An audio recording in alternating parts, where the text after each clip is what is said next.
Hey guys, Sharp Pittman here. Welcome to our Woman of Purpose podcast. This episode, I'm so excited because we're going to be talking about one of the episodes we did last season on childhood trauma. And I have with me Wendy Muska, my sidekick, and Taylor, who's here visiting from Colorado and transition. But it just worked out perfect that you're here because you're part of this as well. And so what we're talking about is we did an episode on childhood trauma, and there was a reel put out on TikTok from that episode, and it hit over 6 million views, over 1 million likes, and 8,500 comments. That was on TikTok. And then on Instagram, it was another over 1 million views, and it just crazy, right? Just absolutely crazy. And so we thought that we would just show this clip right now so that you guys can understand what we're talking about.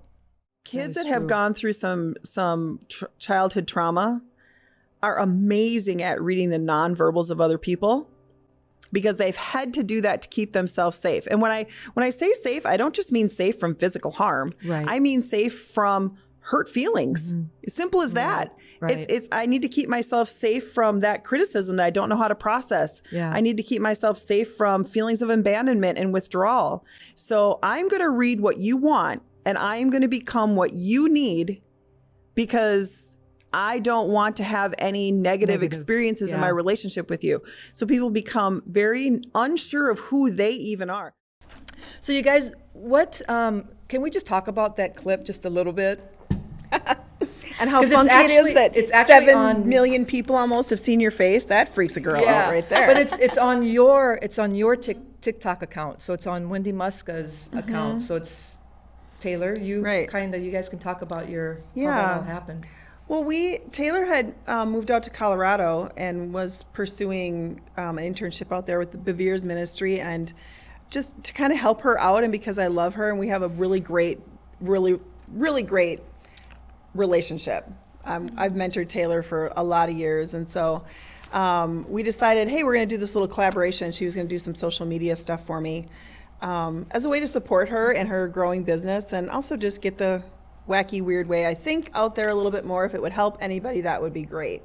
And so she was using all of our Women of Purpose podcast videos to pull from, and that was the moment she pulled. So it's really a collaboration between what I say and what you think is important that I said. Oh, well. Yeah. Yeah, no, that episode was really powerful and spoke to me a lot. So I was just kind of the things that were speaking to my heart. I was like, I have to clip that poll. But we had been doing your social media for 4 months. And TikTok, I had never had a TikTok before my internship. So I was just frustrated because I'm I don't know how the heck TikTok works. I'm 4 views, 10 views, 100 views, 2 likes, what is going on? And so, yeah, I mean, we were going a steady 4 months. I think you had 100 followers on TikTok, and some of them were probably family and friends and stuff. And so I was frustrated, but yeah, I pulled that clip and I didn't think much of it. I actually posted at a weird hour, which I wouldn't recommend for social media, and then I just went to bed and I woke up and I was like, whoa. That's growing, and you text me throughout the day. We're texting. We're what the heck? It's getting bigger. It's I'm what do I do? What do I comment? Do you want me to respond? Do you want to respond? It was just it was pretty crazy. It was crazy. Yeah, that's really crazy. And just a little side note, Taylor, you actually are starting your own business doing that very thing, and it's called Flourish. It's called Bloom. Oh, excuse me, yeah, Bloom. But I don't have the name secured, everything yet. So maybe it's called something else. But that's so cool because it's something that is on you and that you love to do. And I think that even capturing out of that whole podcast, you captured that short reel that touched so many lives. That's because you're good at catching those kind of things. So it's pretty cool. Yeah, and then after that one went viral, then a lot of other things on the TikTok account and the Instagram account kind of blew up, and a lot of positive feedback which was just so nice to hear. Yeah, well, you're getting people wanting to counsel, do counseling Yeah. with you, and you couldn't, like, there's too many people. There was too many people. Yeah, so we took a little bit of a break because I think I just kind of freaked out a bit. And I said, okay, now I don't know what I want to do with this. And wow. And I do think that if you're going to be anybody who content is watched widely, you need to be really thoughtful about why you're doing that. What's your motivation? What do you think it is that you're saying? Hopefully you're correct. Hopefully you're very mindful of the responsibility of being an influencer or anybody that influences people. And I have that in my professional life and in my private life. I have that influence over people sometimes. But then to think that you have influence over all of these people that I've never met or talked to, I really needed to take a second and just figure out what that was going to look like or how that was going to feel for me, and do I want to feel that exposed. And so we're back at it. I think we're feeling pretty good. I'm feeling pretty good. And so well, we really wanted to do this to just be able to kind of answer some of the questions and some of the comments that were put on that reel, because it's important. And that's kind of why I like the break from that and like discussing like, oh my gosh, what do we do with that? And when influence like that opens up, it's an opportunity to either take it for your benefit or to really take it and use it to give something that people need. You know what I mean? And I think that's kind of why we wanted to really do this, to just touch on a few things. And we had Sam kind of go over all of the comments, and so she's kind of like the gal that takes care of all of that stuff. And so she just jotted some things down. So, Wendy, do you want to kind of read the transcript from that reel? Sure. So that I'd said, and honestly I did not plan to say that. I don't even know if I'd put it together that concisely myself up to that point, but this is what I said. So Kids that have gone through some childhood trauma are amazing at reading the nonverbals of other people because they've had to do that to keep themselves safe. And when I say safe, I don't just mean safe from physical harm. I mean safe from the hurt feelings, as simple as that. It's the need to keep myself safe from the criticism that I don't know how to process. I need to keep myself safe from feelings of abandonment and withdrawal. So I'm going to read what you want me to become, and I'm going to become that, so that you don't have any negative experiences in my relationship with you. So people become very unsure of who they even are. Yeah, it's really heavy. When I sat down last night and I was listening to the episode, all 3 episodes, and it's funny because I didn't know, I never listened to the reel, so I honestly had no idea. I'd never seen it or heard it or anything. But when that part came up, it caught my attention. And I was just like, wait a minute, what? And the fact that as kids, which is why the childhood trauma is something I believe that should be talked about more and addressed more, because as adults, a lot of times we don't understand why we behave the way we behave, why we're responding the way that we respond. We don't want to be like that. We don't want to act like that. And we don't understand why we are. Right. And so in that whole episode, that's what we talked about, is that this right here is because as kids, when there's trauma, we want to be loved. That's how we're designed as kids, is to be loved and accepted. And when we don't feel that, we're going to do whatever it takes as a kid to feel loved and to be accepted. And then as adults, you go into that, but then, you get into the critical and the judgmental homes and all that, the things that we talked about, Yeah, I think that people develop coping skills when they're children, and they become part of such an unconscious process that's going on for them, that they continue to do those same coping skills throughout their adult life, even though they are no longer effective and no longer needed. And it's really the beginning of like people pleasing, which so many people struggle with. People pleasing, and also like an invalidation of their own experiences and an invalidation of who they truly are. And I am a big believer that you live your life from you out.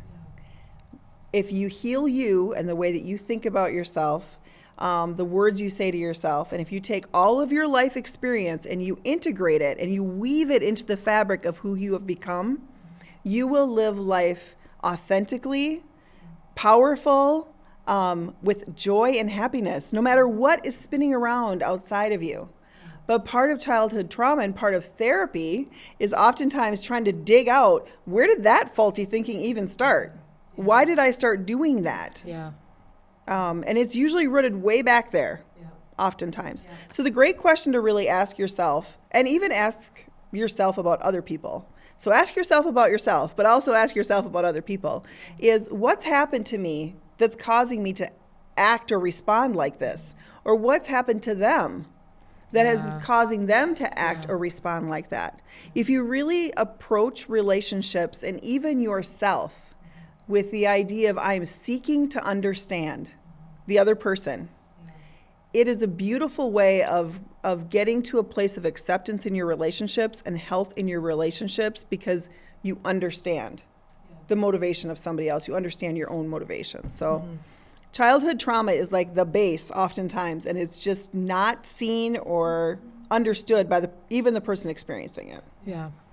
And Taylor, we had did a podcast right before the childhood trauma one, and it was on really having a relationship with yourself. And that was one of the things that is very, I think, kind of like identity is for me.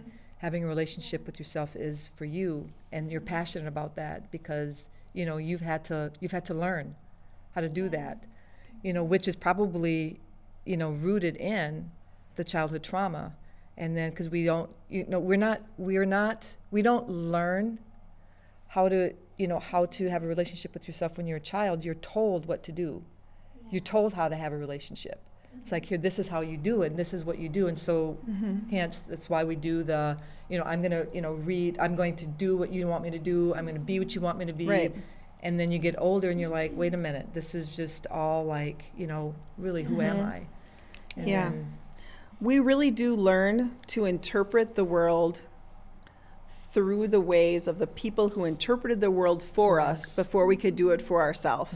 So if you grew up with parents that are like, the world is amazing, go conquer it, explore everything, it's great, you're going to have one attitude about life. If you grow up with another interpreter of your world that says the world is scary and sad and everybody's going to hurt you, you have another attitude about life. So it's really seeing that was the veil of the people who interpreted the world for me, seeing that for what it is, and then saying, but now I am going to create my own veil that I see the world through. And I'm going to get rid of what doesn't work for me, and I'm going to grab onto what's best. And learning that. Even the other day, I just used like that perspective because I've been like gone for a couple of years, and every time you come back, it's like I feel like a different person. But then when you're in the comfort of your family, it's like you're just comfortable and very like brash sometimes. And I was just like beating myself up. Why am I this way? Just getting down. But then I was thinking about like, well, what did I interpret and what did I see and what did I learn? And like when I kind of took that perspective and stepped back, and because I was just being hard on myself, I had like more compassion. Like, okay, Taylor, you're still in process, you're still learning. Like this is what you've seen and like learned, and you're just learning to like be different and think differently, So You've really learned to talk to yourself like you would talk to a friend. And when Taylor and I first started hanging out, I have some people that are like, I have some people in my world that are in my therapy office, and I have some that come into my heart, and they're young women that I mentor, and I've loved all my time with Taylor. But part of what was going on for her was just she was so hard on herself, which is truth for many women, many people in general. We're so hard on ourselves. We say things to ourselves that we would never say to a friend, right? So when you just gave that little moment of saying, I talked myself through it like I would talk to my friend. And sometimes you actually have to say your name in front of things. Because I would never look at anybody else and say, oh my gosh, you're so fat and disgusting, and I don't even know why anybody even likes you and why you have any friends, but we'll say it to ourselves. For real. And we're not as kind to ourselves as we are to other people.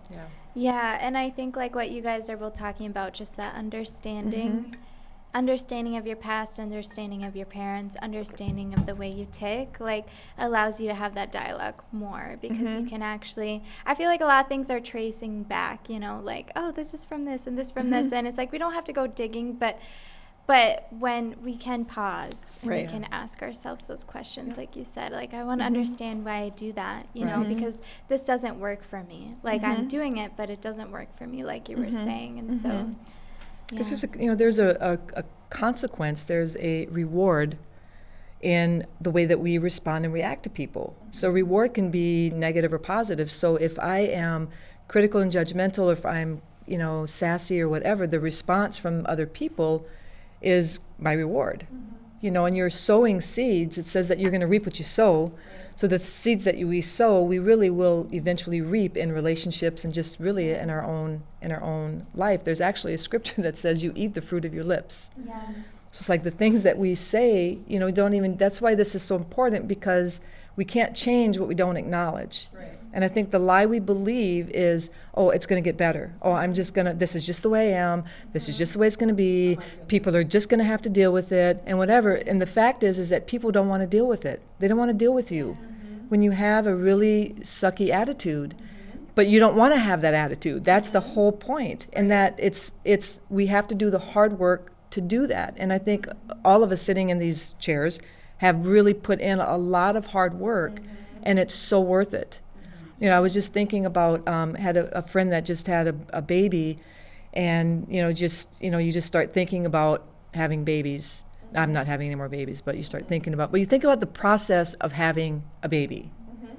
You've never had one, Taylor, but the process of having a baby naturally, how our bodies are designed as women, is they hook up all these machines to you, and they watch for the contraction to get, well, this is 50 years ago, 30 years ago. Anyways, they watch the contraction to get at the peak. So as soon as the pain gets the absolute hardest is when they say, okay, now your body's ready to push. Not before then, seriously. And the really cool thing is that when you push at that pinnacle of pain, there's no pain. It's like, it's the craziest thing how the pain that you feel at the hardest point of having this baby, it's at that moment you push, and then when you push, that pain drops. There's like no pain. Isn't that amazing? Yeah. And it's like the pain prepares your body to have a baby, which is the craziest thing. It's the same in all of this. It's like, yes, the pain is hard. Is it hard to put? It is very hard and very painful. But when we push through that, the pain subsides, and then we have this beautiful baby. The gal that had the baby, I was talking to her, and she was like, it hurts so bad. And she's like, I said, I'm never having another baby. I'm never doing this again. I'm never doing this again. Yeah. And she says, as I'm holding my beautiful son and I'm looking at him and I'm going, this wasn't so bad. Right? So it's like, it's not so bad.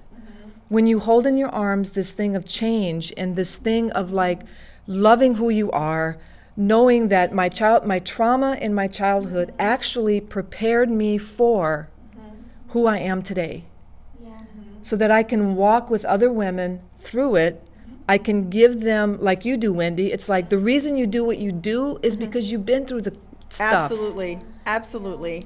I say all the time, God prepared me more in just my life to sit in that chair than I ever learned in any college class. Yep. I loved all my college classes, but it was really, and it'll be the strangest things that somebody will come into my office and relate to me, and it will be, oh, that strange thing? I did that strange thing too. Yeah. Or that strange thing happened to me too. Yep. So I like to call us, we're wounded healers. Like we've been wounded and now we're trying to help other people heal. Here's the funny thing about people who have gone through a lot in their life.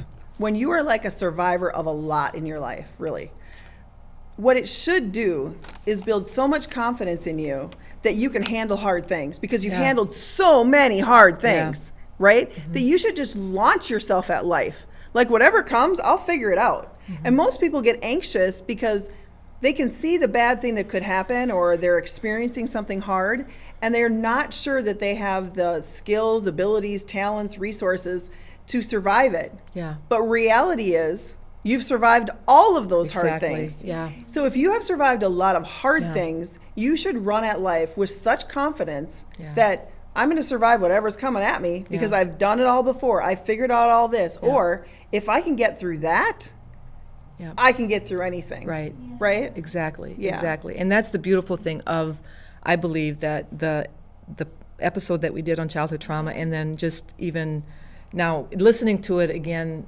last night. Actually, it was the first time I listened to it, to be honest, because I don't usually listen to my podcast because I don't like my voice. But anyways, it was like, I was like, that is really good. And it really, I mean, I took so many notes just listening to that, because Right. I was like, man, how quickly we forget, that Yeah. it's like our response, why do I behave that way and why am I thinking that way, usually is rooted in a lie. And so, like, Taylor, you talk about having a relationship with yourself and how you really had to push through a lot of the negative self-talk Yeah. that really kept you in a place that then your perspective of everything was negative. Yeah. Even relationships, people don't like me, or, all of those. Isn't that just crazy? Yeah. Well, I was too, when you were talking earlier, I was thinking how, like, I don't think a lot of us realize we even have trauma until we get to those adult relationships, and then people suddenly have boundaries that you hit. And Yeah. they're like, wait, that's not okay. But when you flip the script and you're little and those things are happening to you, you don't have the emotional intelligence at the time to be like, wait, that's not okay. You know what I mean? And so, it's just interesting. Like, I think when you get older and people start to, like, put up those boundaries, you start realizing, wait, I can't do this anymore. Like, I can't be this way. I can't talk this way, Yeah. Yeah. It's really beautiful. I mean, it really is, and it's hard. Again, it's that pain. It's really, is. really, really hard. Yeah. But when we stop and say, okay, I don't want to be like this, nor do I need to be liked by everybody. But the one thing that I do, Wendy, in that episode, actually, you said, we take us with us. Everywhere we go. Everywhere we go, we're Yep. the ones that we take with us. So Yep. above any other relationship that we have in our life, the relationship that we have with ourselves should be number one. Number one. Because it's not saying, I'm all that in a bag of chips. It's saying that I got to figure out why I act the way that I do, why I respond to people the way that I do. Right. And I believe a lot of it is rooted in some kind of trauma that we have experienced as a child, didn't know what to do with it. And like you said, Taylor, now we do, Yeah. And you said, Wendy, as a child, we don't, it's like we can't change our childhood. We're not Right. responsible for our childhood. But we are responsible as an adult. Right. Our adulthood is 100% on us. 100% I on think us. it's interesting when people understand or can grasp the concept of the fact that my life, outside of being victimized, if you've been victimized by someone, molested, power taken over you, those types of situations, unless you've been victimized. So taking that aside, my life is a direct result of all my choices. And Yeah. change is not always rocket science, but it's discipline. Yeah. And it's uncomfortable. And it's looking at what's going on for you and recognizing it and saying, that thing that happened, too many people look at their childhood trauma and say, well, I didn't have it as bad as that person over there. Yeah. And they don't validate their own experience. So Right. no one else can define your trauma, childhood, adult trauma, nothing. Yeah. No one else gets to define that. If it's impacted you and affected you in a negative way, then it's your trauma. Right. And too many people get too judgy about other people's trauma. I'll have people in my office, like a couple, and someone will bring up a problem, and they will just not agree that the problem's even a problem. Well, you don't get to define my problems. Right. The things that I say are problems in my life, and if you're in a relationship with me, you just need to be like, all right, what can I do to help you? Right. No one else gets to define for you whether or not your childhood was traumatic or whether or not that experience as an adult was traumatic. Only you get to define that. Yeah. And you have to validate that to yourself. Yeah. You have to say, that hurt me. Yeah. And that was really hard, and that was unkind, or this is how it impacted me. Because that is how you heal from it. Yeah. You're not going to heal from a wound you don't see. Right. Yeah.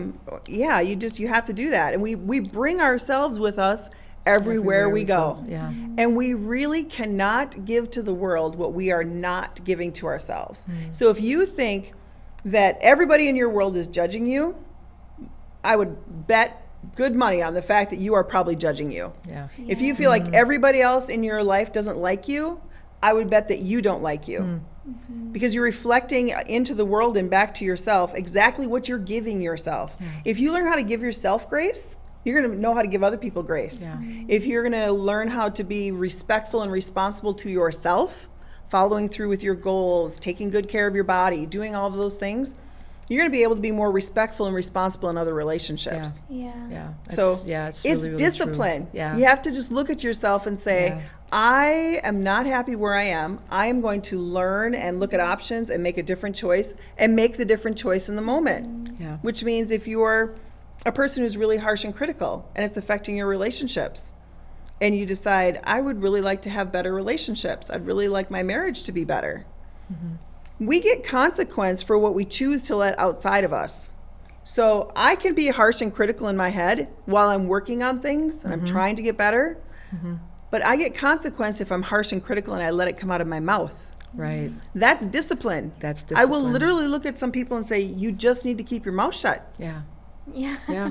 I know. That is like the most Yeah. elementary therapy technique sometimes. Like you just don't Yeah. get to do certain things. Right. You don't get to Yeah. say certain things. You don't get to do certain things because of how it impacts other people. Yeah. Yeah. Well, I think as humans, we're always looking for the easy route. Like on a scientific level and emotional level, Yep. just our brain wants to do the shortcut, and so it's easy to just give in to thought patterns, but it literally feels like wrestling with yourself, where you're like, this is a pathway that my brain wants to take, but I'm wrestling, I'm changing the direction. And there's this quote that I really love, and I'm going to botch it, but basically it's talking about like we're always trying to chase the sunset, but we really just need to go through the dark and like meet the sun as it's rising. So it's like it's hard to like dive into those deep painful things because it's like Yeah. I don't want to go into the dark and Yeah. and you know the pain, Yeah. like the that you know height of pain, but it's like ultimately you catch something that's more sustaining. You know, you catch like the full brightness of the day versus little flickers of, you know, which requires discipline and being willing to just like go, just get in there. Yeah. You know, and Yeah. it's funny because what were you saying earlier? I don't know. It was like kind of the reality, it's discipline. And it's funny because when you're healing, there's a lot of like painful things that you realize about yourself where you're like, ugh. That is a sad truth about myself. Yeah. Right. You know what I mean? Yep. And you kind of get to the point where you just laugh about it and you like lean into that pain because you know it's serving you for the long term, if that makes sense. But Yeah. Yeah. It's really good. It's really good. Yeah, I think one of the things that when you have a lot of negative self-talk and you're trying to really work through that or negative thinking, your brain can't think one thing and say something else. So sometimes you just have to talk out loud to yourself. Like, I'm getting better. I can manage this. It's a tough day. Yeah. Don't go through a tough day and then just say it's fine. It's not a tough day. Validate the fact that this is a tough day or I'm having a tough moment. Let yourself Yeah. feel that because what we ignore just stays sitting there. It doesn't go anywhere. It's like having a garbage can and you just stuff so much stuff in the garbage can that eventually the lid blows off. yeah. And the lid blows off and it looks like panic attacks and anxiety attacks and rage and drinking and all the things or drug use that we use to kind of numb ourselves. So it just sits there. It's not going to go Yeah. anywhere. But if you can get to a place where you are living your life authentically Yeah. and you like yourself, flaws and all, I am by far not perfect. Yeah. But I really like who I am now. And it's been a long journey to that. Yeah. But I really like who I am now. So I treat myself differently. I have more grace for myself. I have more understanding for myself. I'm less critical of myself. Yeah. Which just allows me to interact in the world in a way that I feel good about. And that is my number one compass. I have to interact in the world in a way that I feel good about.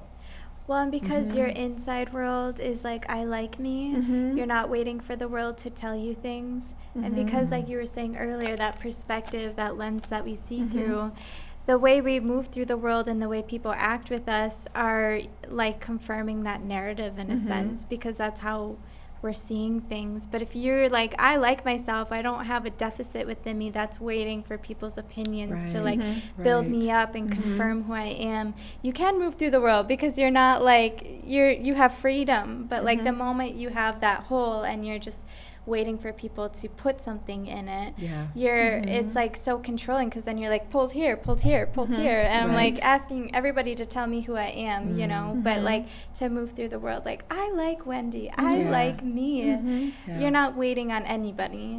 You're just living your life. You're launching yourself at life, which I know you've told me to do. Because I'm like, it's a powerful place to be. When you like yourself.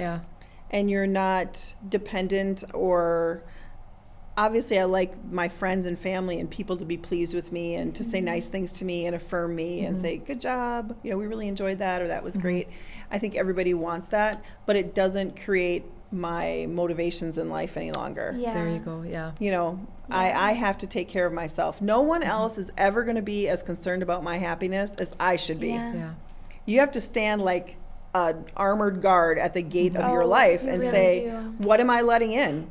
What thoughts am I letting in? What influencers am I letting in? What music am I letting in? What social media am I letting in? What am I letting into me? Because that's going to affect me. And I'm important.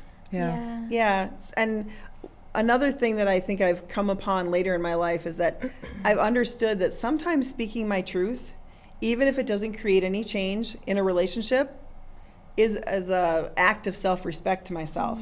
If you've hurt me and I tell you that, even if you don't change, people will oftentimes say, well, I'm not even going to talk to that person about it. They never change anything.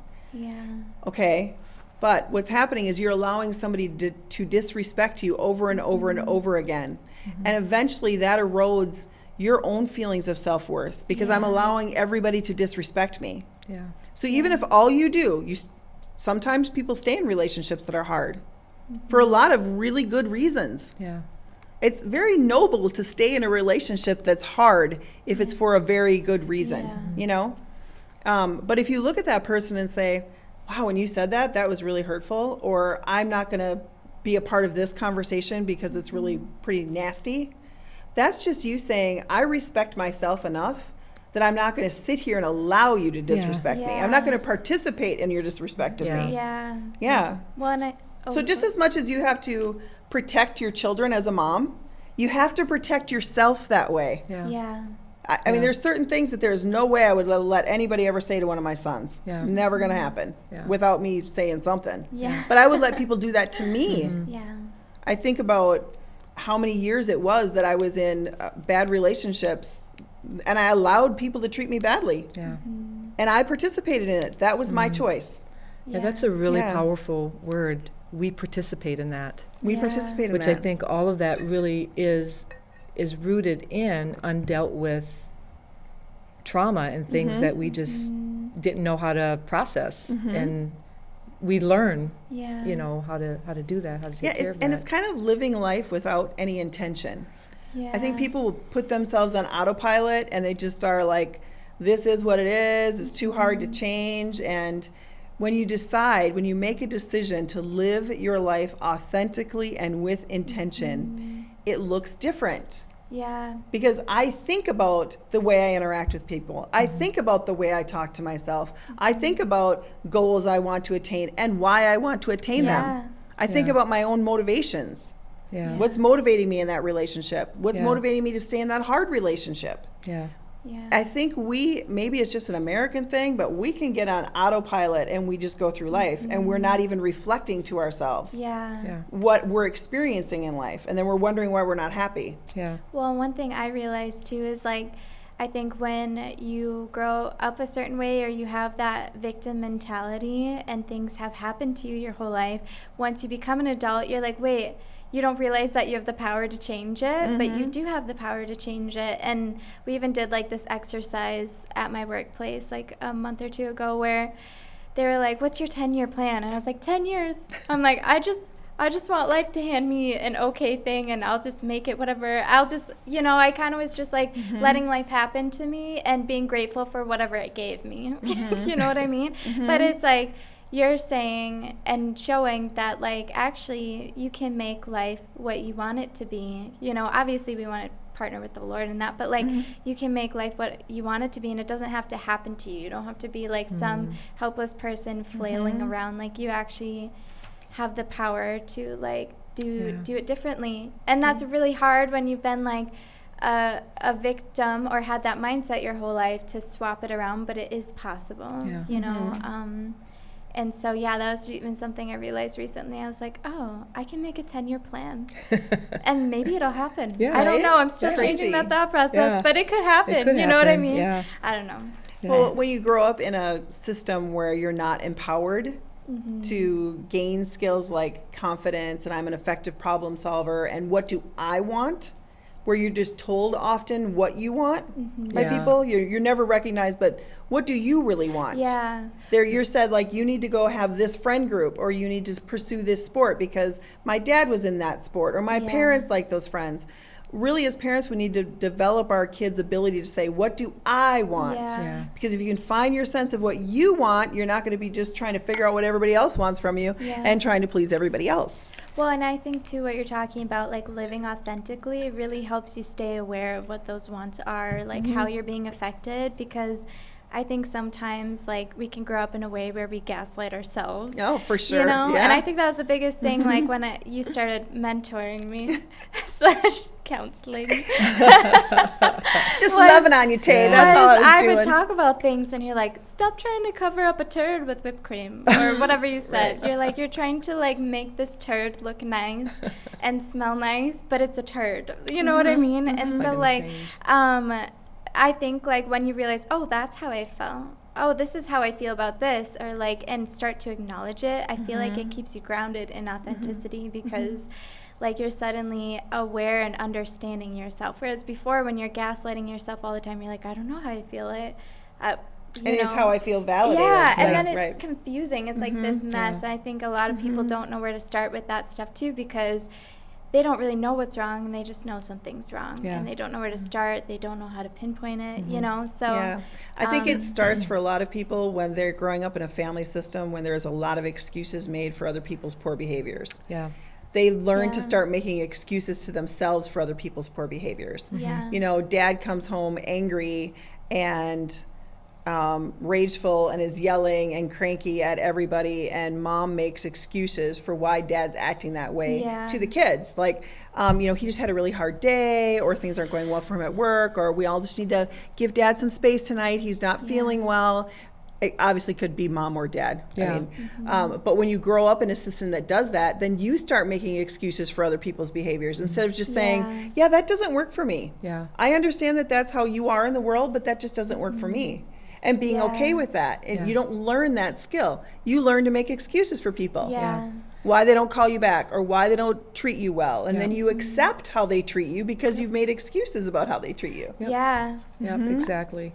Yeah, I think sometimes we either go too hard on one side or too hard on the other side. We're a victim, or we're like enabling and just, but it's sometimes things are both and, you know what I mean? It's like, that hurt me. Am I going to mope around about it for like 10 years? No. But I'm going to acknowledge it. It was like your horse story, which I think you should share because it's really good. What is the horse story? When your horse got injured. Oh, Yeah. it's one of Taylor's favorite stories. But with I that, think, do you want me to share the horse story? I Because think you everybody should. listening to the podcast just went, what's the horse story? What's the horse story? You got to hear the horse story. Yeah. I'm sure I've heard it, but I I'm want to sure hear you it have. again. Story. Yeah, not this winter, but last winter. I have horses, and my mare got stuck in a round bale feeder, and we'd had a blizzard that day, during the day and over the night, and the next morning I had gone out to check on everybody, make sure everybody was okay, and I couldn't find her. And I was looking and looking, and she's a great big dog. I call her like my large movable lawn ornament because that's all she is. And I couldn't find her. And I was looking around, and finally I walked down to the other end of the field, and here she was inside my round bale feeder, laying out, covered in ice, covered in snow, and she had a huge gash on her leg because she had gotten her leg stuck in the round bale feeder. And I looked at her and I thought, oh my gosh, I'm going to have to shoot her. this is a horse that I've had for 12 years. I've had her since she was 9 months old. She will die out of my farm with me probably. And I thought, I'm going to have to shoot her. Oh my gosh. And I went running up to my house to get my son was there with his wife, and running up to my house to get my son, and he came back down there with me, and I had like taken off my coat and put my coat on my horse. Why? I don't know. Like I was just really, and my son looked at me and said, Mom, you just need to calm down. And during all of this time, I had a recognition of the fact that I was being hysterical. I was hysterical. And I made the decision to just be hysterical. I'm like, this is what I'm feeling right now, and I'm just going to let it out, because why wouldn't I? Right? There was nothing, I wasn't hurting anybody with the way that I was expressing my feelings, but I was that upset. And I looked at my son and said, I know I'm being hysterical, but I'm choosing to be hysterical, and I'm going to keep being hysterical. So it's fine. And that was a big turning point for me, because I used to really be a person that tried to ignore any emotion I was processing and only put out into the world emotions that made other people happy. Yeah. So to have somebody look at me and say, Mom, you need to calm down, and for me to go, no, I'm just going to be hysterical. That's what I'm going to do. But if we live life that way, where we process the emotion that we're in when we're in it, instead of saying, I'm going to stick you to the side and deal with you maybe never, your soul just feels so clean. You feel so validated. You just feel so alive and real. And there's a lot of beautiful emotions that if we learn to just step into them and have them, we also get to experience happiness and joy as much as hysteria and sadness. Yeah, that's good. Thanks, That's what I kind of meant by both and. Like, she had her hysterical moment, but then she felt better, like, through it, And it didn't hurt anybody. It wasn't hurting. It wasn't at anybody. It was a situation that you were, acknowledging what you were feeling at the moment. And I think that we've answered a lot of these questions just by talking. It says, how do I heal or overcome childhood trauma? And I think that we touched on that, is that number one, you've got to validate, what you're feeling, and then you've got to go there and get it out. Right. You have to, your trauma is your trauma. Right. No one else gets to say how you should feel about what you've experienced. So, and a lot of people just invalidate themselves by saying, well, I didn't have it as bad as this person, or or they tell themselves the excuses that the people who were involved in the trauma with them told them when the trauma was happening. And they just keep that narrative running in their mind. The only way that we become whole is to validate our life and validate our experiences. I call it, like, you have to weave that into the fabric of who you are. It has to become an integrated part of you, with no shame, no guilt. It just is what it is. That's what happened. Here was my experience. This is how it impacted and affected me. And this is what I need to grow through. But you have to have that moment of saying, put it all together. And I liked what you said in the episode. You said, when you're looking at those incidences in your childhood, don't look at it as a 53-year-old. Look at it as the 4-year-old or 5-year-old or 6-year-old. Right. And so that's the way that we heal. That takes care of the shame and the guilt. And some of the other things real quick, and then we have to wrap up, is codependency and childhood trauma. That's exactly what we talked about. It's codependency and childhood trauma really go hand in hand. People pleasing and misreading nonverbal cues because of trauma, and fight or flight mode and childhood trauma. I think all of that was really discussed in what we're talking about. So thank you, ladies, for joining me, and it was just so much fun. I think we can go another hour, honestly. I think we could. It's like it's such a needed conversation, and it's a needed something to, sometimes it's like unveiling what needs to be talked about, So anyway, so thank you for joining us on this episode of Woman of Purpose, and that's a wrap. Check us out on our website. Oh, yeah. You can still say it. Check us out on our website at www, I don't even know what it is, Amy. Womanofpurpose.net. Womanofpurpose.net. And on Instagram, and are we on TikTok? Yes. Oh, yeah, TikTok and all those things. So, is that good? I think you should leave that in edit just it. like that. No, that, like, Amy, I don't even know what I don't even know what it is.